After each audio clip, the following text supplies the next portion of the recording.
Hello दोस्तों, नवरात्रि के लिए आज मैं आपको बहुत ही ज़्यादा आसान और स्पेशल टाइप की कटलेट्स बताने वाली हूँ जो कि आपको गारंटीड अच्छे लगेंगे। So let's start. तो ये सुपर क्रंची और थोड़े अलग टाइप के फास्टिंग कटलेट बनाने के लिए यहाँ पे मैंने लिया है ये चावल। तो ये 1 कप समा का चावल है। आप चाहें तो इसके बदले समा चावल का अगर आपको आटा मिल जाता है तो वो भी ठीक है। ये चावल जो है ना फास्टिंग में खाए जाते हैं और इसका जो ये दाने दाने जैसा रहता है, जैसे दलिया होता है ना, बिल्कुल उसी तरह से। और 1 कप समा चावल के साथ मैं यहाँ पे यूज़ कर रही हूँ 1/4 कप साबूदाना। अब इन दोनों चीज़ों को पीसेंगे। तो जैसे मैंने कहा, अगर आपको समा चावल का अगर आटा मिल जाता है तो डायरेक्टली आप वही यूज़ कर सकते हैं, वरना इसको अब हम पीसेंगे। तो इसको डायरेक्टली मिक्सी में डाल देंगे और ये ईजिली पिस जाता है फ्रेंड्स, इसको ज़्यादा पीसने में समय नहीं लगता है। ये देखिए, इसका पाउडर एकदम ईजिली हो गया है। जैसे चावल का आटा होता है ना, बिल्कुल उसी तरह से। इसको ट्रांसफ़र कर लेंगे किसी बोल में और इसी तरह से साबूदाना को भी पीस लेंगे। बस साबूदाना को फ्रेंड्स ये ध्यान रखना है, ये तो वैसे हमारा थोड़ा ही क्वांटिटी है, साबूदाना को पिसने में थोड़ा सा समय लगता है। ये देखिए, साबूदाना में मैंने पिस लिया। अगर इसमें थोड़े थोड़े दाने भी रह जाए ना, कोई बात नहीं, वो भी अच्छे लगते हैं कटलेट में। ये देखिए, दोनों आटे तैयार है, दोनों को मिक्स कर लेंगे। तो फ्रेंड्स, यहाँ पे मैंने यूज़ किया 1 कप समा का चावल, 1/4 कप मैंने यूज़ किया साबूदाना। आप चाहें तो कोई भी कॉम्बिनेशन यूज़ कर सकते हैं, कोई भी आटा यूज़ कर सकते हैं, जैसे सिंघाड़े का आटा यूज़ कर सकते हैं। जो भी फास्टिंग में आप आटे खाते हैं ना, उसको मिक्स एंड मैच करके इसमें डाल सकते हैं। और आप चाहें तो आधा समा और आधा साबूदाना भी यूज़ कर सकते हैं, उससे भी बहुत अच्छा आता है। फिर मैं इसमें डाल रही हूँ 2 कप पानी अभी के लिए, क्योंकि हमने यूज़ किया 1 कप चावल, तो 2 कप पानी तो लग ही जाएगा। तो 2 कप पानी पहले डाल देंगे और इसको विस्क करेंगे। इसको अच्छे से विस्क करते जाएंगे ताकि इसमें कोई भी लम्प्स ना पड़े।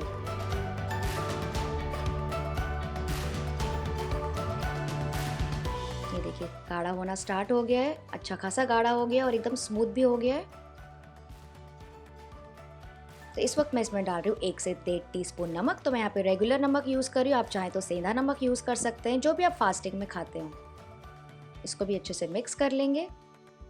ये देखिए, मिक्सचर थोड़ा सा मुझे गाढ़ा लग रहा है, तो थोड़ा सा पानी में और डाल के इसको एडजस्ट कर रही हूँ। फिर से मिक्स करके एकदम गाढ़ा घोल तैयार कर लेंगे।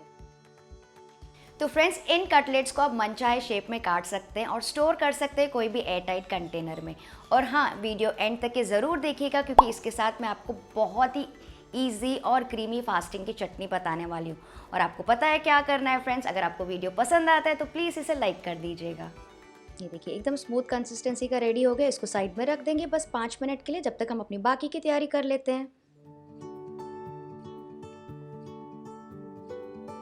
तो यहाँ पे पैन में मैं ले रही हूँ 2 टीस्पून घी से ही बहुत अच्छा फ्लेवर आता है फ्रेंड्स।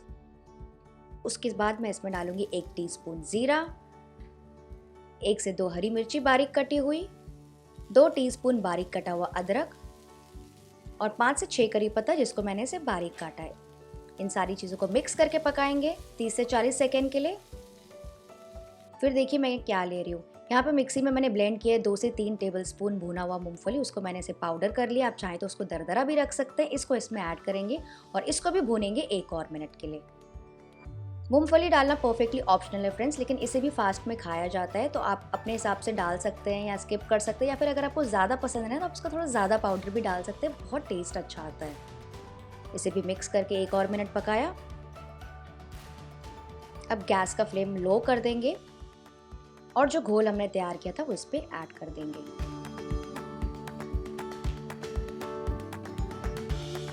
बहुत ही इजी रेसिपी है फ्रेंड्स, देखा आपने, बस आगे आप प्रोसेस देखना, बहुत ही आसान होता जाएगा और आपको मज़ा आएगा ये वाली रेसिपी बनाने में। और बस अब करना क्या, इसको लगातार मिक्स करते जाएंगे। स्पैटुला से छोड़ना बिल्कुल नहीं है, वरना ये अचानक से गाढ़ा हो जाएगा, लंपी हो जाएगा और एक तरफ इकट्ठा हो जाएगा। तो इसको लगातार इसे मिक्स करते जाइए जब तक ये गाढ़ा होना ना स्टार्ट हो जाए। तो इसको लो मीडियम फ्लेम पे पकाते जाएंगे ऐसे। तो फ्रेंड्स, मैं हमेशा कोशिश करती हूँ कुछ अलग टाइप की रेसिपीज़ बनाऊँ आपके लिए, स्पेशली फॉर फास्टिंग। तो इस बार मैंने बहुत सारी चीज़ें न्यू ट्राई की है। और अगर आपको और भी मेरी फास्टिंग की रेसिपीज़ देखनी है ना, तो मैं इस वीडियो के एंड में उसका लिंक डाल दूँगी, उसका प्लेलिस्ट का एंड स्क्रीन्स में डाल दूँगी, आप ज़रूर से चेक कीजिएगा। काफ़ी सारे साबूदाना रोल्स, कटलेट्स और काफ़ी सारी चीज़ें और भी बनाई है, वो भी आप चेक कर सकते हैं। तो ये देखिए, मिक्स करते करते आप देख सकते हैं मिक्सचर थोड़ा सा गाढ़ा हो गया और पकना स्टार्ट हो गया है। तो फ्रेंड्स ये वाली जो रेसिपी ना एकदम सेफ़ है, हर कोई बना सकता है क्योंकि इसमें कुछ कन्फ्यूजन नहीं है, इसमें कुछ बिगड़ने का कुछ सवाल ही नहीं बनता है क्योंकि सारी चीज़ें एक तरफ पक जाती है। उसके बाद बस इसको कटलेट का शेप देके उसको आपको फ्राई ही करना होता है। ये देखिए काफ़ी लम्पी हो रहा है, एक तरफ इकट्ठा हो रहा है, साइड से इसने छोड़ दिया है। नॉर्मली जैसे हम सूजी का उपमा बनाते हैं ना, उसकी कंसिस्टेंसी वैसा होना चाहिए। तो मुझे ऐसा लग रहा है कि आटे जैसी कंसिस्टेंसी हो गया है, एक तरफ इकट्ठा हो रहा है। तो इस वक्त हम इसमें डाल देंगे बॉईल किया हुआ आलू। तो यहाँ पे मैंने टोटल यूज़ किए 2 आलू मीडियम साइज़ के, जिसको मैं ग्रेट करके डाल रही हूँ।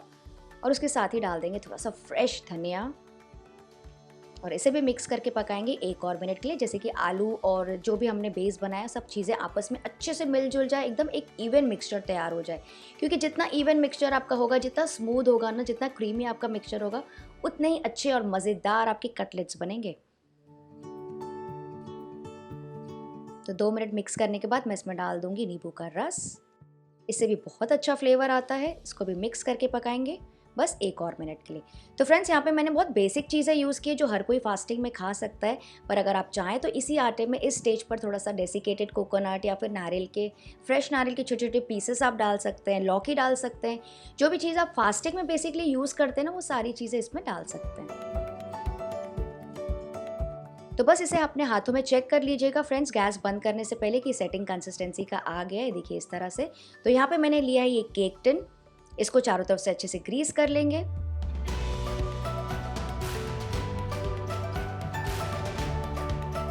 और इसमें ट्रांसफ़र कर लेंगे हमारा मिक्सचर और इसको अच्छे से फ्लैटन आउट कर लेंगे। तो फ्रेंड्स केक टिन में डालने का कोई ख़ास वो नहीं है, बस ये है कि इसका अच्छा सा शेप आता है, बहुत प्रेजेंटेबल लगता है और खाने में मज़ा आता है, लगता है कुछ मेहनत की है हमने। वरना आप चाहें तो इसको नॉर्मली कोई प्लेट में या थाली में भी आप सेट कर सकते हैं। तो इसको अच्छे से फ्लैटन आउट कर लेंगे, इवन आउट कर लेंगे। बहुत ज़्यादा मोटा नहीं बनाना है, करीबन 1 इंच थिक जितना आप बना सकते हैं। तो इसको ऐसे स्मूथ कर लेंगे ऊपर किसी ढक्कन से।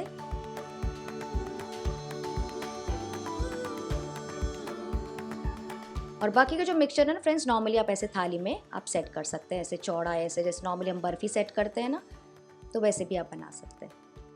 तो बस इसको सेट करने के लिए रखेंगे आधे से 1 घंटे के लिए। बहुत ज़्यादा समय नहीं लगता है इसको सेट होने में, क्योंकि चावल का आटा है और साबूदाना है, जल्दी से ड्राई हो जाता है। आपको चाहिए तो आप बस आधे घंटे के लिए इसको फ्रिज में भी रख सकते हैं। तो जब तक ये सेट हो रहा है, चलिए फटाफट से फास्टिंग की चटनी बना लेते हैं, क्योंकि वो तो बहुत मज़े की लगती है इसके साथ। जिसके लिए मैं छोटे से ब्लेंडर में ले रही हूँ थोड़ा सा फ्रेश धनिया, 4 से 5 हरी मिर्चें या जैसा तीखा आपको पसंद हो। फिर मैं डाल रही हूँ कुछ नारियल के टुकड़े। तो फ्रेश नारियल था मेरे पास, वो मैं डाल रही हूँ। आप चाहे तो डेसिकेटेड कोकोनट भी डाल सकते हैं या फिर मूंगफली भी डाल सकते हैं। 1 टीस्पून ज़ीरा, अदरक का टुकड़ा। फिर मैं क्रीमी टेक्सचर के लिए डाल रही हूँ 2 टेबलस्पून दही। अगर आपको दही नहीं पसंद करते हैं तो आप 1 टीस्पून लेमन का जूस भी डाल सकते हैं पानी के साथ। डालेंगे थोड़ा सा नमक, आप चाहें तो इसमें शक्कर भी डाल सकते हैं। और फिर इसमें थोड़ा सा पानी ऐड करेंगे और इसको अच्छे से ब्लेंड कर लेंगे।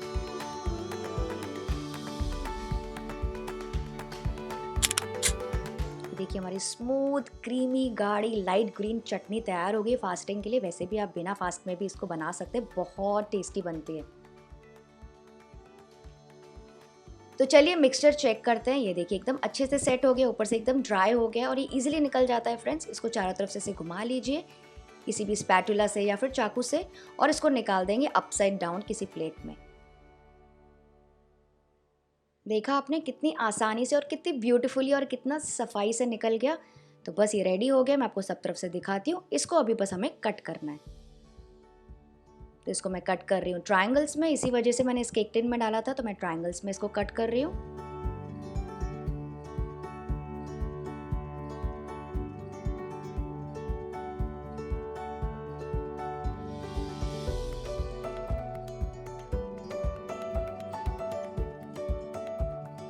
लग रहे हैं ना बहुत सुंदर। और जो बाकी मैंने थाली में स्टील की प्लेट में मैंने जो जमाया था, उसको मैंने स्क्वायर में कट कर लिया है। और इसको आप स्टोर कर सकते हैं कोई भी एयर टाइट कंटेनर में भी। ये 3 दिन तक के कटलेट्स फ्रेंड्स बहुत अच्छे रहते हैं। नवरात्रि में आप इसे एंजॉय कर सकते हैं 3 से 4 दिनों तक के। और इसे आप एडवांस में भी बना के रख सकते हैं। और सबसे अच्छी खास बात क्या है इसकी पता है, कि बहुत ज़्यादा सेटिस्फाइंग होते हैं, बहुत टेस्टी होते हैं। तो एक डब्बा मैं स्टोर करके रख रही हूँ फॉर लेटर यूज़। नेक्स्ट यहाँ पे मैंने ऑयल रखा है शैलो फ्राइंग के लिए। इसमें एक एक करके सारे कटलेट्स डालते जाएंगे और इसे फ्राई करेंगे मीडियम हाई फ्लेम पे 4 से 5 मिनट के लिए, या फिर जब तक कि बढ़िया से गोल्डन ब्राउन और करारे ना हो जाए।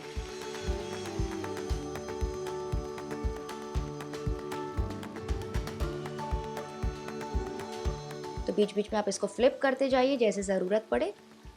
और क्योंकि हमने इसमें चावल का आटा और साबूदाना का आटा यूज़ किया है ना फ्रेंड्स, तो इसको थोड़ा सा कलर आने में थोड़ा सा समय लगता है, तो आप अपने हिसाब से इसको पका सकते हैं। और अगर आपको इसमें ट्रायंगल्स नहीं बनाने हैं तो आप इसमें नॉर्मल ओवल शेप की टिक्कियाँ या छोटी छोटी टिक्कियाँ या फिर जैसे चीज़ बॉल्स बनाते हैं ना, वैसे बॉल्स भी आप फ्राई कर सकते हैं। और फ्रेंड्स, अगर आपको चाहिए कि इसको फ्राई नहीं करना है तो आप इसको सिंपली एक नॉनस्टिक पैन में 1 टीस्पून घी डाल के इसको आप ऐसे रोस्ट भी कर सकते हैं अगर आप थोड़े कैलोरी कॉन्शियस हैं तो। या फिर सबसे अच्छा मेथड जो मैं भी कभी कभी करती हूँ, आप चाहें तो इसको बेक भी कर सकते हैं। इसमें थोड़ा सा ऊपर घी ब्रश कर लीजिए और इसको बेक कर सकते हैं आप 200 डिग्री सेल्सियस पे कम से कम 15 से 20 मिनट के लिए। बीच में बस एक बार फ्लिप कर दीजिएगा। तो देखा आपने, मैंने आपको 2 से 3 ऑप्शन बता दिए। तो अगर आप बहुत ज़्यादा कैलोरीज नहीं खाते तो उसके हिसाब से आप पका सकते हैं।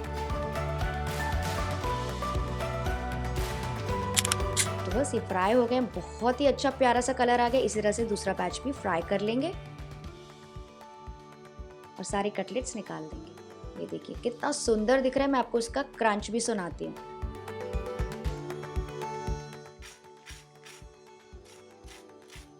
है ना सुपर क्रंची एंड डिलिशियस तो बहुत है, ये तो मेरा वादा है आपसे। तो बस इसको डेकोरेट करके एंजॉय करेंगे इस फास्टिंग वाली चटनी के साथ। साथ में मैंने रखी है दही थोड़े से अनार के दानों के साथ। इस रेसिपी को फ्रेंड्स ज़रूर ट्राई कीजिएगा इस फास्टिंग में और मुझे कमेंट करके ज़रूर बताइएगा कि आपको ये रेसिपी कैसी लगी, अच्छी लगी कि नहीं अच्छी लगी, ऊपर मुझे रीज़न ज़रूर दे दीजिएगा। तो बस इसको मैं आपको तोड़ के दिखाती हूँ और इसको टिप टिप करेंगे।